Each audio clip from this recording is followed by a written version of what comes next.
Bayangin, ada sebuah kota, tapi letaknya bukan di permukaan bumi. Bukan di gunung, bukan di hutan, tapi di bawah kaki kita. Sebuah kota raksasa, lengkap dengan rumah, sekolah, gudang, sistem ventilasi, bahkan kandang hewan. Semuanya ada di bawah tanah sedalam puluhan meter.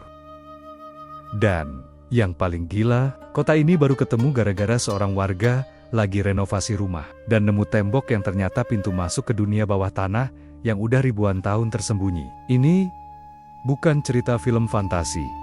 Ini beneran ada di Turki. Dan ukurannya cukup buat nampung 20.000 orang. Yang bikin bingung para ilmuwan, siapa yang bikin, kenapa, dan untuk apa dibangun, dan gimana mereka bisa bikin struktur rumit kayak gini tanpa alat modern. Tapi, tunggu dulu, Derinkuyu bukan cuma kota bawah tanah biasa.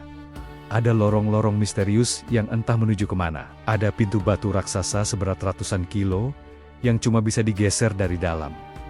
Ada ruangan-ruangan ritual, dan yang paling bikin merinding, beberapa bagian kotanya seolah-olah disiapkan untuk bertahan dari musuh yang nggak kelihatan. Bukan cuma serangan manusia, tapi sesuatu yang lebih besar, lebih kuat, lebih tidak diketahui. Oke, sebelum kita makin dalam ke lorong misterinya, kita mulai dari awal. Derinkuyu berada di daerah Kapadokia, Turki, daerah yang terkenal dengan lembah bebatuan unik, seperti di planet lain. Dari dulu, daerah ini memang tempat masyarakat kuno menggali rumah-rumah batu dan menyimpan makanan di bawah tanah. Tapi semuanya berubah ketika, pada 1963, seorang warga lokal lagi renovasi rumah. Saat tembok ruangannya dihancurkan, dia menemukan sesuatu yang aneh. Bukan rongga kecil, bukan lubang biasa, tapi sebuah ruang besar. Dan ruangan itu terhubung ke lorong lain. Dan lorong itu terhubung ke ruangan lain. Dan terus berlanjut ke bawah. Makin lama makin tak berujung. Setelah tim arkeologi turun, mereka sadar, ini bukan gudang kecil. Ini adalah kota bawah tanah raksasa. Kota ini punya 18 tingkat ke bawah.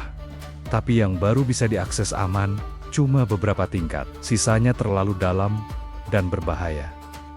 Bayangin ya, zaman dulu orang bisa menggali sampai sedalam itu tanpa alat modern. Bukan cuma gali secara vertikal, tapi secara horizontal dan terstruktur. Kalau cuma gali asal-asalan sih, gampang. Tapi Derinkuyu punya sistem ventilasi yang canggih. Mereka bikin poros udara sebesar sumur yang mengalir sampai lantai paling bawah. Ada dapur yang disusun, supaya asapnya nggak naik ke permukaan biar nggak kelihatan musuh.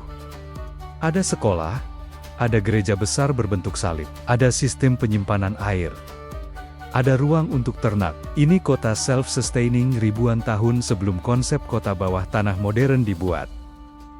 Lebih gila lagi, lorong kota Derinkuyu terhubung ke kota bawah tanah lain, Kaimakli, yang jaraknya 8 km. Bayangin, orang zaman dulu menggali terowongan antar kota sejauh 8 km di bawah tanah tanpa alat modern. Jadi, teknologinya udah sejauh apa sebenarnya? Ada banyak teori yang berkembang. Sebagian ilmuwan meyakini Derinkuyu dibangun oleh bangsa Het yang hidup ribuan tahun sebelum Masehi. Ada juga yang bilang itu buatan orang Frigia sekitar abad ke-8 sebelum Masehi. Tapi di luar teori mainstream, ada beberapa fakta yang bikin semua jadi makin misterius. Pertama, struktur ventilasi kota terlalu canggih untuk peradaban manapun pada masa itu.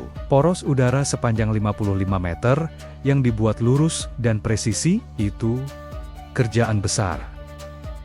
Yang kedua, pintu batu bulat raksasa beratnya bisa mencapai 500 kg. Dan itu bukan dipakai buat nutup pintu biasa. Desainnya bikin batu cuma bisa digeser dari dalam. Seolah-olah kota ini dirancang untuk bersembunyi dari sesuatu.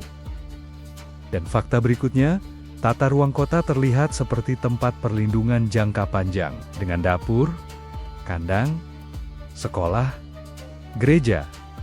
Ini bukan tempat buat bersembunyi 1 atau 2 hari. Ini tempat untuk bertahan hidup berminggu-minggu, bahkan berbulan-bulan. Nah, di sini bagian mulai merinding. musuh mereka harusnya sangat besar. Bukan cuma pasukan perang, karena mereka bikin ruang perlindungan yang seluruhnya ada di bawah permukaan bumi. Beberapa akademisi menduga bahwa alasan paling masuk akal adalah bencana global yang memaksa orang masuk bawah tanah.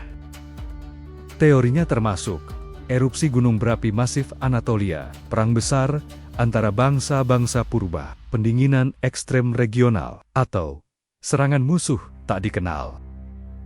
Dan disinilah teori-teori mulai liar, tapi tetap menarik. Sebagian kelompok percaya Derinkuyu dibangun untuk melindungi diri dari bahaya dari langit. Entah meteor, entah badai debu ekstrem, entah fenomena atmosfer yang belum kita pahami. Apakah benar seperti itu?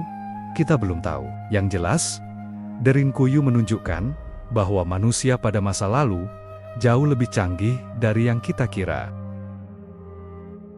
Oke, sekarang kita masuk ke bagian paling gila. Penemuan yang membuat ilmuwan garuk kepala. Saat tim eksplorasi masuk lebih dalam, mereka menemukan lokasi-lokasi yang seolah tidak masuk akal. Ruangan ventilasi yang masih berfungsi ribuan tahun kemudian. Kalau lo tiup lilin di lantai 7 Derinkuyu, asapnya bisa hilang karena ventilasi alami masih bekerja. Ruangan seremonial dan tanda-tanda aktivitas ritual. Ada struktur yang diduga tempat upacara, seolah kota ini bukan sekadar tempat kabur, tapi tempat penting spiritual. Lorong yang sempit banget. Ini bukan karena teknologi buruk, ini sengaja dibuat supaya jika musuh masuk, mereka harus jalan satu baris. Strategi keamanan kuno yang jenius. Lorong tak berujung. Beberapa peneliti menemukan jalur-jalur yang entah kemana arahnya. Ada yang mentok, ada yang ditutup, ada yang belum dieksplorasi sepenuhnya. Dan yang paling bikin teori makin liar. Kenapa kotanya diabaikan? Kalau ini kota super berguna dan super besar, kenapa akhirnya ditinggalkan? Berikutnya, ada beberapa teori misterius lain yang sedang diuji kebenarannya oleh para ilmuwan.